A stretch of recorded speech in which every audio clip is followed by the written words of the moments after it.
Anime की दुनिया में हजारों कैरेक्टर्स हैं, लेकिन कुछ नाम ऐसे होते हैं जो ताकत की हर एक सीमा को पार कर जाते हैं। चाहे वो किसी का अटूट डिफेंस हो या फिर किसी की ऐसी जादुई तकनीक जो पूरे यूनिवर्स का नक्शा बदल दे। जब ये गॉड लेवल कैरेक्टर्स स्क्रीन पर आते हैं तो पूरा सीन ही बदल जाता है। आज हम किसी की बुराई या तुलना नहीं करेंगे, बल्कि सीधा बात करेंगे उन टॉप 10 सबसे ताकतवर एनीमे कैरेक्टर्स की, जिनकी पावर्स को देखकर हर फैन हैरान हो जाता है। और यकीन मानिए, नंबर 1 का नाम जानने के बाद आप भी मेरी बात से पूरी तरह सहमत हो जाएंगे। शुरू करते हैं नंबर 10 से। ओबितो उचिहा।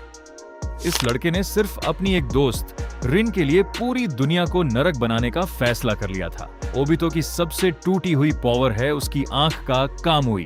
इस एबिलिटी की वजह से वो खुद को किसी दूसरी डायमेंशन में भेज सकता है, यानी कोई भी दुश्मन उसे छू तक नहीं सकता, चाहे वो कितना भी बड़ा हमला क्यों ना कर ले। और जब वो 10 टेल्स जिनचुरिकी 10 पूंछ वाले डेमन का होस्ट बना तो उसने वो पावर हासिल कर ली जो सिर्फ गॉड्स के पास होती है। अकेले पूरी शिनोबी दुनिया को घुटनों पर ला देना कोई मजाक नहीं। वैसे दोस्तों, एक लड़की के लिए पूरी दुनिया से लड़ जाना सुनने में तो बहुत रोमांटिक लगता है, पर प्लीज आप लोग रियल लाइफ में ऐसा कुछ मत करना, नहीं तो शिनोबी अलायंस तो नहीं, पर मम्मी पापा जादू लेकर जरूर खड़े हो जाएंगे। खैर, बढ़ते हैं हमारे अगले कैरेक्टर की तरफ।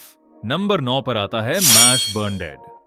अब इमेजिन करो एक ऐसी दुनिया जहां हर कोई पैदाशी जादूगर है और जिसके पास जादू नहीं है उसे जीने का हक नहीं है। वहां एंट्री होती है हमारे मैश, जिसके पास 0 मैजिक है, लेकिन भाई के पास जो फिजिकल स्ट्रेंथ है उसके सामने बड़े से बड़े विजार्ड्स का जादू पानी भरता है। मैजिक बॉल्स को फुटबॉल की तरह लात मारना, लोहे की वॉन्ड को मोड़कर कुछ भी बना देना और सिर्फ अपनी उंगलियों की ताकत से जमीन को हिला देना। मैश दिखाता है कि अगर आपकी बॉडी सॉलिड है तो जादू टोना करने वालों को आप कभी भी कूट सकते हो। इसलिए मैश है नंबर 9 पे। मैश को देखकर एक बात तो साफ है, अगर लाइफ में दिमाग और जादू ना भी हो तब भी जिम जाकर डोले शोले बना लो, दुनिया अपने आप लाइन पर आ जाती है। लेकिन क्या हो जब एक लड़के के पास दिमाग शांत हो पर उसके अंदर तबाही का मीटर छुपा हो। चलिए देखते हैं नंबर 8। नंबर 8 पर है शिज़ुयो कागेयामा, जिसे सब प्यार से मॉब कहते हैं। शक्ल से बिल्कुल सीधा साधा मासूम सा स्कूल का बच्चा जिसे कोई भी डरा दे, लेकिन ये लोगों की सबसे बड़ी गलतफहमी है। मॉब एनीमे इतिहास का सबसे खतरनाक एस्पर, साइकिक पावर्स वाला। इसके अंदर की पावर्स इसके इमोशन से बंधी हैं। जैसे ही इसका इमोशन मीटर 100% टच करता है या जब ये बेहोश होकर अपने प्रतिशत मोड में जाता है तो ये एक चलता फिरता नेचुरल डिजास्टर बन जाता है। ये बिना हाथ लगाए पूरे के पूरे शहरों को हवा में उठा सकता है और पलक झपकते ही उन्हें मलबे में बदल सकता है। इसलिए ये है नंबर 8 पे। सच्चाई बताऊं, मुझे तो इस बात का डर रहता है कि अगर कभी मॉब का ब्रेकअप हो गया या उसकी टिफिन से किसी ने उसका फेवरेट खाना चुरा लिया तो पूरी धरती का क्या होगा। शक्ल से मासूम दिखने वाले लोग ही सबसे खतरनाक होते हैं बॉस। अगला कैरेक्टर भी कुछ ऐसा ही शांत पर तबाही का दूसरा नाम है। नंबर 7 पर है हम सबका favourite, the modern strongest sorcerer Gojo Satoru. Gojo इतना ओवर पावर है कि इसके पैदा होते ही दुनिया का बैलेंस बदल गया था और विलेंस डर के मारे छुप गए थे। इसकी सबसे बड़ी ताकत है इसकी इन्फिनिटी। इसके और दुश्मन के बीच एक अनंत दूरी होती है, जिसकी वजह से कोई भी अटैक गोजो तक कभी पहुंच ही नहीं पाता। और अगर कोई गलती से बच भी जाए तो गोजो का डोमेन एक्सपेंशन यानी अनलिमिटेड वॉइड दुश्मन के दिमाग में इतनी इंफॉर्मेशन ठूंस देता है कि सामने वाला वहीं कोमा में चला जाता है। इसे हराना नहीं, इसे सिर्फ सील किया जा सकता है। इसलिए ये आता है नंबर 7 पे।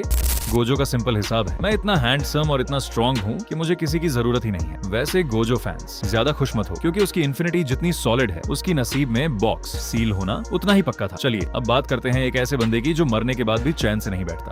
नंबर 6 पर है शैडो मोनार्क संग जिनवू। जो लड़का कभी दुनिया का सबसे कमजोर हंटर था वो अपनी जिद और सिस्टम की बदौलत गॉड बन गया। जिनवू की पावर किसी एक हमले तक सीमित नहीं है, उसके पास अपनी खुद की एक अमर आर्मी है। वो अपने मरे हुए दुश्मनों की आत्माओं को जगाकर उन्हें अपनी शैडो आर्मी में शामिल कर लेता है। जब वो अपनी भारी और गूंजती हुई आवाज में बोलता है राइज, तो लाखों की तादाद में ड्रैगन्स और मॉन्स्टर्स उसकी गुलामी करने के लिए पाताल से निकल आते हैं। आप अकेले इससे नहीं लड़ रहे, आप इसकी पूरी सल्तनत से लड़ रहे हो। इसलिए ये आता है नंबर 6 पे।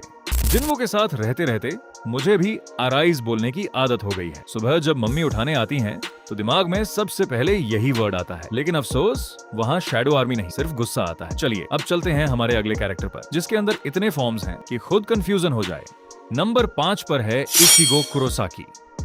एनीमे के इतिहास में अगर किसी कैरेक्टर के अंदर हर प्रजाति की पावर ठूस दी गई है तो वो इचिगो है। वो एक इंसानी सोल रीपर है जिसके खून में क्विंसी की ताकत है और उसके अंदर एक बेहद खतरनाक हॉलो भी रहता है। जब ये सारे फॉर्म्स मिलकर एक होते हैं तो इचिगो की स्पीड और रीपर पावर्स गॉड लेवल को भी पार कर जाती है। इसका मुगेत्सु फॉर्म तो आपको याद ही होगा, जिसने खुद को भगवान समझने वाले एजन की भी हवा निकाल दी थी। इसकी रीटू स्पिरिचुअल प्रेशर इतनी भारी है कि कमजोर लोग सिर्फ इसके सामने खड़े होने से ही दम तोड़ दें, इसलिए ये आता है नंबर 5 पे।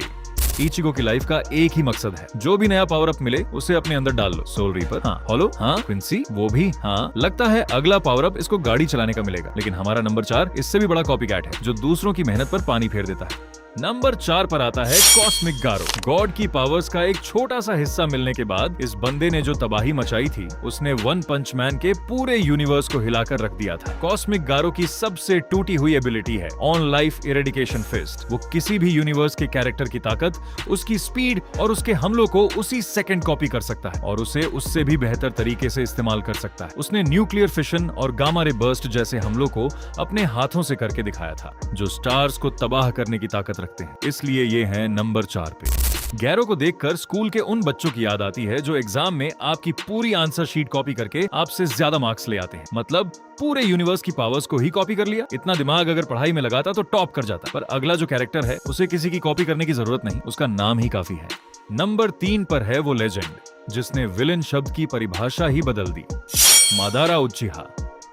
जब वो वॉर के मैदान में रिएनिमेट होकर आया था तो उसने बिना किसी डर के अकेले हजारों की शिनोबी अलायंस आर्मी को सिर्फ ताइजुत्सु हाथ पैर की फाइट से धो दिया था। और जब लोगों को लगा कि वो उसे रोक सकते हैं तो भाई ने आसमान की तरफ देखा और एक नहीं बल्कि 2 विशाल उल्का पिंड जमीन पर गिरा दिए। उसका परफेक्ट सुसानु पहाड़ जितना बड़ा है और उसकी एक तलवार के झटके से पूरे के पूरे पहाड़ कट जाते हैं। मदारा से आप जीत नहीं सकते, आप सिर्फ उसके मरने की भीख मांग सकते हो। इसलिए ये है नंबर 3 पे।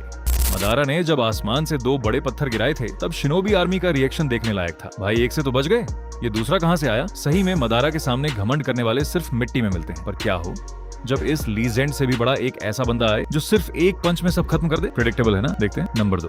अब बात करते हैं नंबर 2 की, साइटामा यानी द वन पंच मैन। इस कैरेक्टर को एनीमे के सारे रूल्स तोड़कर सिर्फ एक मजाक के तौर पर बनाया गया था। इसकी ताकत की कोई लिमिट ही नहीं है। दुनिया का बड़े से बड़ा एलियन, गॉड या मॉन्स्टर आ जाए, साइटामा को बस अपना एक सीरियस पंच मारना होता है और सामने वाले के चीथड़े हवा में उड़ जाते हैं। जुपिटर जैसे बड़े ग्रह को सिर्फ एक छींक से उड़ा देना और स्पेस में बिना ऑक्सीजन के घूमना इसके लिए रोज का काम है। लेकिन अगर साइटामा नंबर 2 पर है तो फिर नंबर 1 पर कौन बैठ सकता है? साइटामा के साथ एक ही प्रॉब्लम है, वो दुश्मन को बाद में मारता है, पहले सुपरमार्केट की सेल के बारे में सोचता है। सोचो आप पूरी दुनिया को तबाह करने आए हो और सामने वाला बोल रहा है भाई जल्दी कर, सैटरडे की सेल खत्म हो जाएगी। लेकिन अब वक्त आ गया है उस बेताज बादशाह का जिसके आगे गॉड्स भी सिर झुकाते हैं। नंबर 1 पर हैं एनीमे यूनिवर्स के बेताज बादशाह सन गोकू।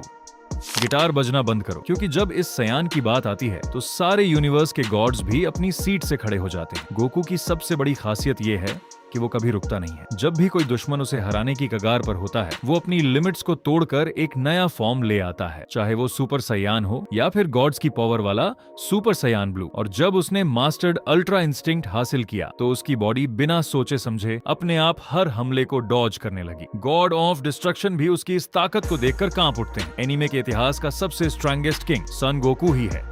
तो दोस्तों ये थी मेरी लिस्ट एनीमे के टॉप 10 सबसे ओवर पावर कैरेक्टर्स की। मुझे पता है कि आप में से कई साइटामा फैंस को मिर्ची लगी होगी और कुछ लोग मादारा या गोजो को ऊपर देखना चाहते होंगे। तो देर किस बात की, कमेंट सेक्शन खुला है, अपनी लिस्ट लिखो और बताओ कि आपके हिसाब से नंबर 1 पर कौन होना चाहिए। वीडियो पसंद आई हो तो लाइक और सब्सक्राइब ठोक देना। मिलते हैं अगली वीडियो में।